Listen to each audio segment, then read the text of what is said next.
What is peak? According to the Merriam-Webster dictionary, the term peak has several interpretations. It can refer to the summit of a mountain, a narrow section at the bow or stern of a ship, a point on a graph, or even an accomplishment reached at the utmost level or degree. Not many mediums can be classified as peak. However, this project deserves that recognition. What this movie has achieved for this franchise is remarkable. It hasn't just boosted its popularity, but has also surpassed the expectations of even the most devoted fans. It's left many people in a state of shock and awe, resonating across languages and cultures. But alas, people may say it's from a classic auteur such as Spielberg, Nolan, or Neil Breen. However, what if I told you that this single film, this single entity, blew all that away in a quick blue flash?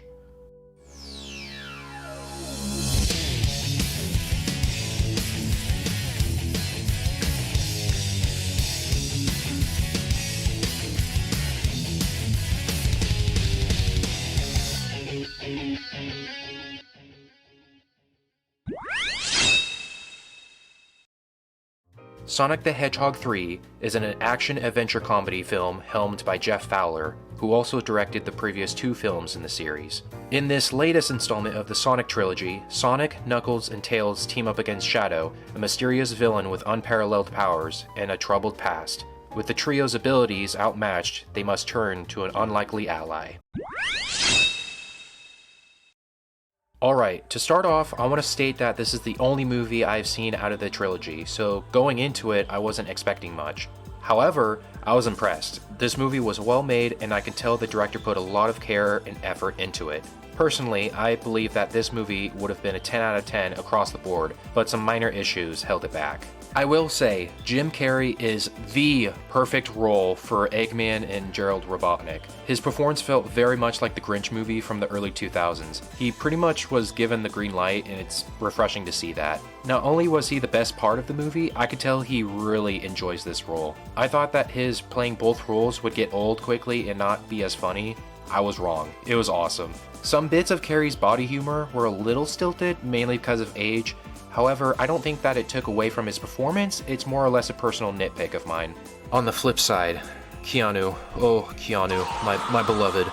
He tried his best in his role as Shadow, but some of his lines were not delivered the best, especially during his flashback scenes with Maria. He just isn't the best voice actor. The intense emotion wasn't quite there when it needed to be, and it drew back from the quality of the scenes, and these emotional scenes were easily the best in the movie.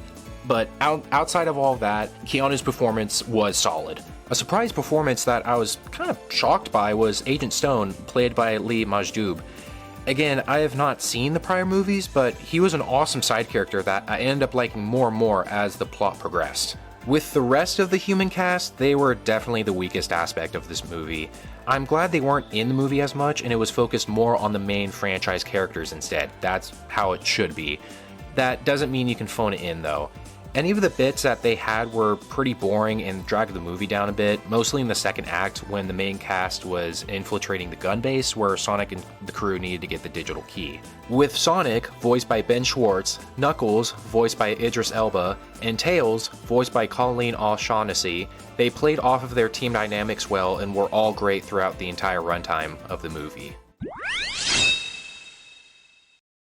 Overall, not bad. The plot is pretty much the exact same as the Sonic Adventure 2 game, particularly the third act. There were some fun Easter eggs thrown in from the games, but it wasn't in your face about it, which was nice to see. There were a lot of side characters to try to keep up with in this, so because of that, I believe that the movie suffered a little and it took away some of the more impactful scenes runtimes. This movie had well-built emotional tensions with the main Hedgehog crew, so whenever a more emotional scene would occur, at the height of that tension, it would just kind of dissipate quickly and move on to another scene, and it loses that build-up. Because of this, I personally believe that it kind of dampens the script's quality in that way. In terms of the more intense scenes, like with Shadow's backstory, I feel like the showrunners played it a little too safe when the story needed to be darker. Just because it's a kids movie, that doesn't mean the movie can't have more mature themes.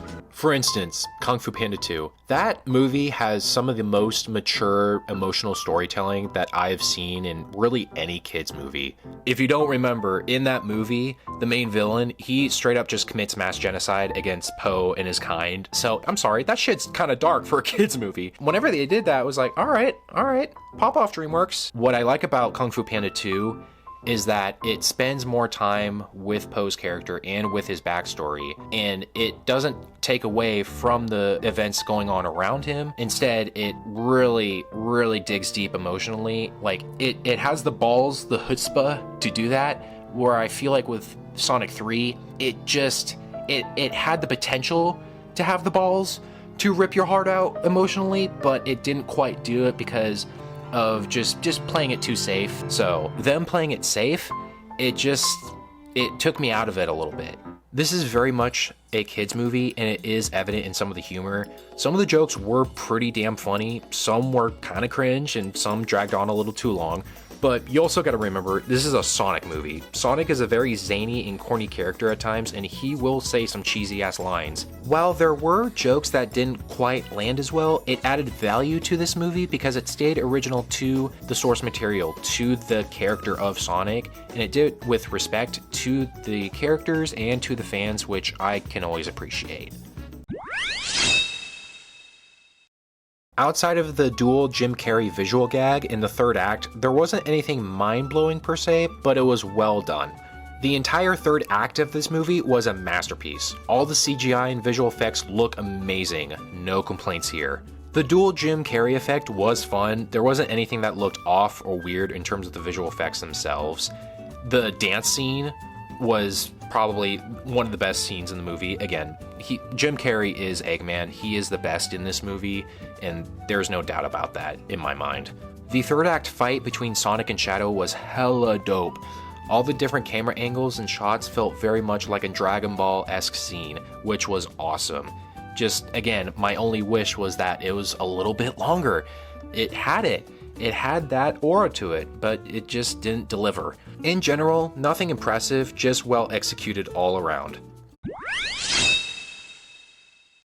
As I mentioned before, Act 2 went on a little too long in my opinion. Act 3 should have gotten more runtime. It would have given Sonic and Shadow more emotional beats to play off of, and a lot of the fights between characters got resolved too quickly because of it. Again, this is the third installment of the movie series, and all of the characters have been established outside of Shadow, so it doesn't need to spend extra time on introducing them. There were no weird cuts or transitions or anything that looked off, it was just solid editing altogether. After I had watched this movie, I definitely was astonished at how good it was. It's really cool to see how far video game movies have come, especially when it's taken care of with respect for the fans. The more I reflected on my viewing, the more I appreciated it for what it is. As a Sonic fan, this is peak.